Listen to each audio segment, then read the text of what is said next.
HOA Karen sent HOA security to my cabin. They fled when my army cousins arrived on Harleys.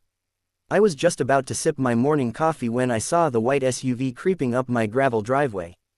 The sun was barely out, the mist still hugging the trees, and yet there they were, two men in cheap tactical vests with HOA security printed on the back in big block letters, as if that made them legitimate. At first, I thought they'd taken a wrong turn. My cabin sits on 5 acres of land, tucked deep into the Blue Ridge Mountains, far from the manicured lawns and gossip circles of the suburban HOA I used to live under.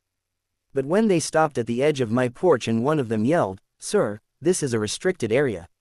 You're in violation of HOA regulations," my blood went cold. HOA, that word still made my jaw tighten.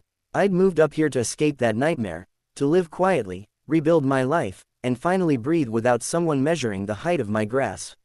I'd left behind the HOA community 6 months ago after a long, ugly battle with its self-proclaimed queen, Karen Albright. Karen wasn't just a neighbor, she was an empire of entitlement wrapped in pastel cardigans and pearl necklaces. The kind of woman who believed the world revolved around her standards. She fined me for parking my truck in my own driveway, for having a flagpole that was too tall, and once, this is real, for hanging a bird feeder because it attracts the wrong kind of birds. When I sold that house and bought this cabin, I thought I'd never hear her name again. But seeing those fake security guards standing there, smirking at me, told me otherwise. "Who sent you?" I asked, stepping off the porch. My voice stayed calm, but my hands were clenched behind my back. "HOA enforcement," the taller one said. He had a clipboard, sunglasses, and a half-hearted air of authority. "You're occupying a property that falls under Cedar Creek HOA jurisdiction. We've received reports of unapproved construction and excessive noise." I almost laughed. Cedar Creek HOA, that was Karen's kingdom. "This cabin isn't even in Cedar Creek," I said slowly. "You're 15 miles out of their area. Get off my property." The shorter one, probably trying to impress his buddy, took a step forward. "Sir, if you don't comply, we'll have to issue a citation and report you for trespassing on HOA-managed land." That's when I realized they truly believed it, or worse, Karen had filled their heads with enough lies to make them act on it. I wasn't about to argue with hired muscle playing pretend cop in the woods. I pulled out my phone and hit record. "Say that again," I said. "You're trespassing on private property, enforcing HOA rules that don't exist here." The tall one stiffened. "Sir, stop recording, then leave," I said. "Because the next call I make won't be to you, it'll be to the sheriff." They muttered something to each other, glancing back at the SUV. After a moment, they climbed in and reversed down my driveway, their tires spitting gravel. I figured that was the end of it. But I underestimated Karen. That evening, as the sun dipped behind the ridge, I got a message from a blocked number. "Greater than, you think you can run away from responsibility. The HOA doesn't forget. Expect another inspection tomorrow." My hands shook as I read it. I had no doubt who sent it. Karen had found me, and somehow, she decided she still had control over me. I paced the living room for a long time, staring out at the pines swaying in the dark. I wasn't scared of her, not really. But I knew how far her arrogance could go. The woman once called animal control because a neighbor's golden retriever barked too loudly, on the 4th of July. This was no longer about power. It was about obsession. So I decided to be ready for her next move. The next morning, I called my cousins, 3 of them, all former Army Rangers who now ran a motorcycle repair shop in Tennessee. They'd been wanting to visit for a while, and when I told them what was happening, the eldest, Luke, just laughed. "She really sent fake cops to your door." "Oh, this I gotta see." "Just come out for the weekend," I said. "Bring the bikes." 2 days later, the sound of Harley engines echoed through the valley. I stood on the porch grinning as 3 black bikes emerged from the dirt road, dust swirling behind them.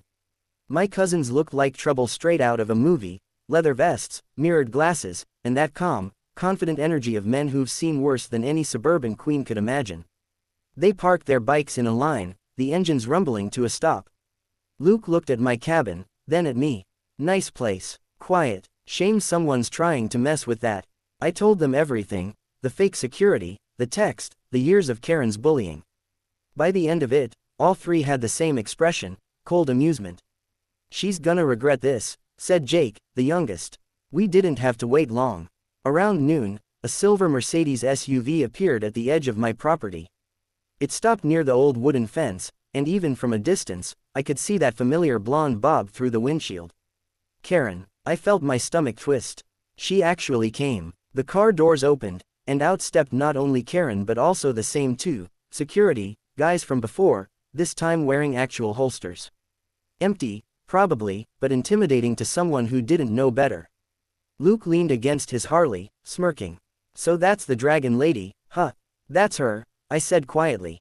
Karen strutted up the path, her heels crunching on gravel, holding a clipboard as if she were the law. Mr. Hill, she called out in her signature high-pitched, nasal tone. You are in direct violation of HOA codes. You were warned. I stayed on the porch. Karen, this property isn't part of your HOA. You're trespassing. She laughed, a sharp, condescending laugh that I hadn't missed one bit. Don't be ridiculous. The Cedar Creek Homeowners Association has extended oversight over the entire ridge. You should have read the new bylaws before moving here. There it was again, that delusional self-importance. She actually thought she could claim land miles beyond her jurisdiction. You need to leave, I said. She took a step closer. I'm giving you one final chance to comply before we file a formal complaint and have this property seized. Behind her, Luke let out a low whistle. Lady, you're about 2 seconds away from filing a complaint with a tow truck. Karen froze and turned. That's when she saw them, 3 tall men in leather vests standing beside their roaring Harleys. The rumble alone seemed to shake the ground. Jake revved his engine just enough to make the gravel dance. Everything all right here, cuz? He said, eyes never leaving the so-called security guards.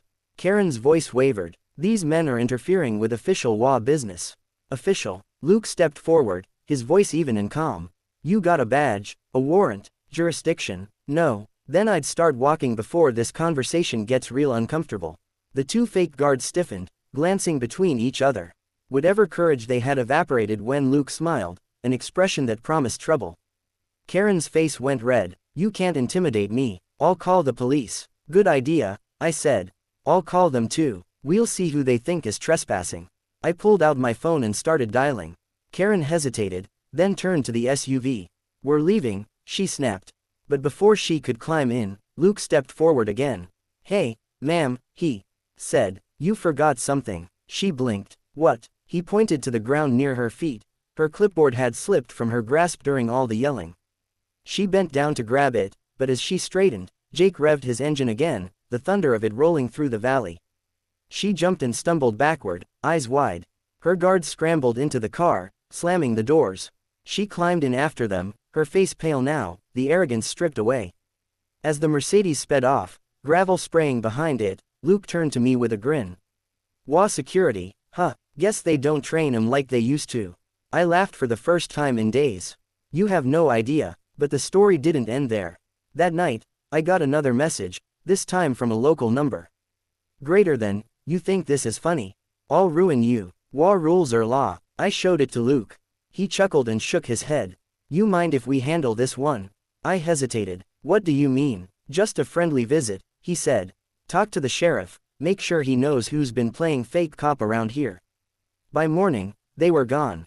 I didn't know exactly what they did, but by afternoon, I got a call from the actual county sheriff. Mr. Hill, he said, we received a report from your cousins. Seems some folks have been impersonating law enforcement and trespassing on your land. Don't worry, we're handling it. That HOA president's in a bit of trouble now. Trouble? I asked, almost smiling. Let's just say she won't be bothering anyone outside her subdivision for a long time.